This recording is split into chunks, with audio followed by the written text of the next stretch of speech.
Michigan is diabolical with their press releases.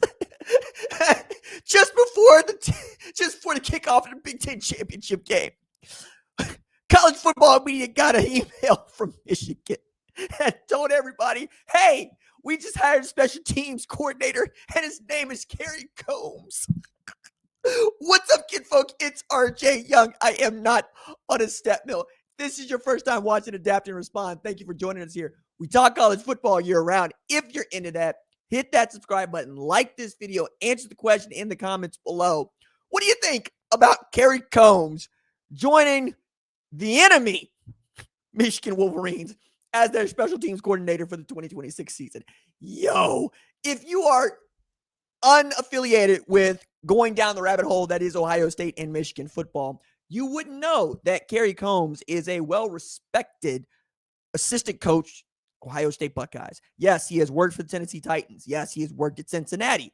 He also coached secondary at Ohio State, and they were very good, 2014, 2017. He also called plays as defense coordinator, and they were not so good. He actually had to take over for Jeff Hafley, and it's really difficult to fix something that you didn't build. And Combs got to figure that part out. It didn't go well. But this is also a man who would tell people, hey, at Ohio State, it's the best in America. BIA. BIA. That's what you would hear. Best in America. And he was not a folk hero, but certainly a guy that embodied what you would want from an Ohio State assistant coach. And now this is not one, but two former Buckeyes that Sherrone Moore has gone and signed over to what they might call the dark side. And I find this funny because it don't go the other way. It doesn't actually happen all that often, right? Actually, there's one instance in which it has. Like I want to say Greg Mattinson went both ways. And I want to say there's one other that somebody in the comments is going to get me for. But I realized that there's somebody that, like, between these two programs, changing your staff isn't as stupid as you might think. Like, yeah, okay, so I was right about this. Greg Mattinson was at Michigan as DC and linebackers coach from 2011 to 2018, then went over to be the co-DC at Ohio State 2019, 2020, and has since stopped coaching.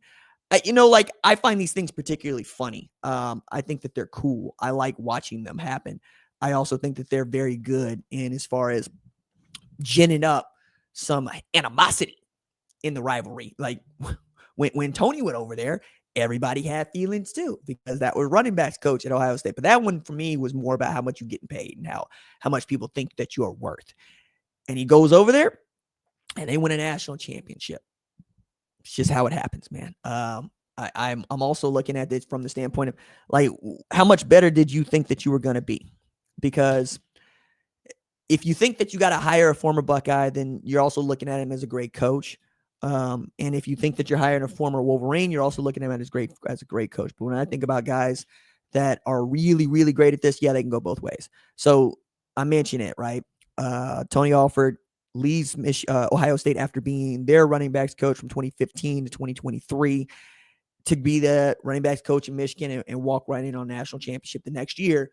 Ohio State gets one back, and then earlier this year, actually last week, Ohio State dispatched Michigan for the first time since they played 2021. They didn't play in 2020 because, well, they had the COVID. They had cooties over there in Michigan.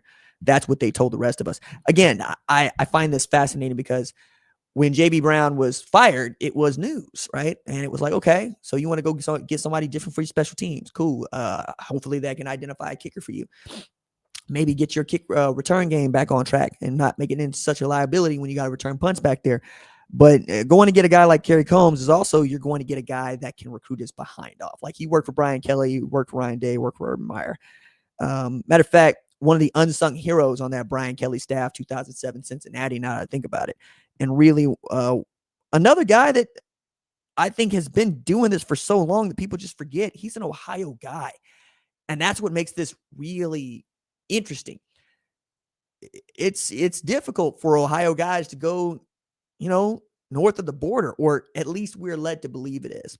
My favorite story about this actually involves Chris Spielman, who's All-American great linebacker at Ohio State. But when he was the number one recruit at his position coming out of the state of Ohio, he had grown up in an Ohio State household, and yet he got his offer from Michigan. They wanted to take him in on a visit back when you could only get a few of those. And his daddy and his parents, like, hey, I guess, fine. You want to go up there, take a look around, whatever. Enjoy it. Comes back. Chris Spielman told his daddy, I think I want to commit to Michigan, Dad. And his daddy had had enough. He stood up and he points at his kid and he says, you're going down is it 95? Y'all going to tell me. You're going down the interstate to Ohio State, you traitor.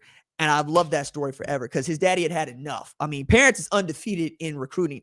I don't know if y'all heard this or not, but there's a parent out here that did not want her kiddo to commit to Ohio State as quarterback and refused to sign his national letter of intent. So he had to commit to Tennessee. And Tennessee knew this, and they still wanted him. That's part of it. Parents will pick up with your national letter of intent and run away with it. We had this happen with Miami and Arkansas. I mean, it's, we've had parents that get up and leave from the table when a child picks the wrong hat. And it's always the wrong hat when a parent gets up and leave. Because the thing that I don't think that people really put into their skulls, even though it should be the first thing that comes to your head, is, that boy got to go home somewhere, right? Like if it's your child and your child wants to come out there and show his whole behind like that, you might change keys, locks to the house.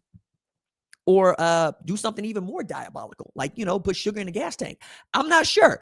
I just know that youth parents don't play about these decisions because these decisions aren't made by youth. They're made by parents. Youth parents create monsters and they be diabolical.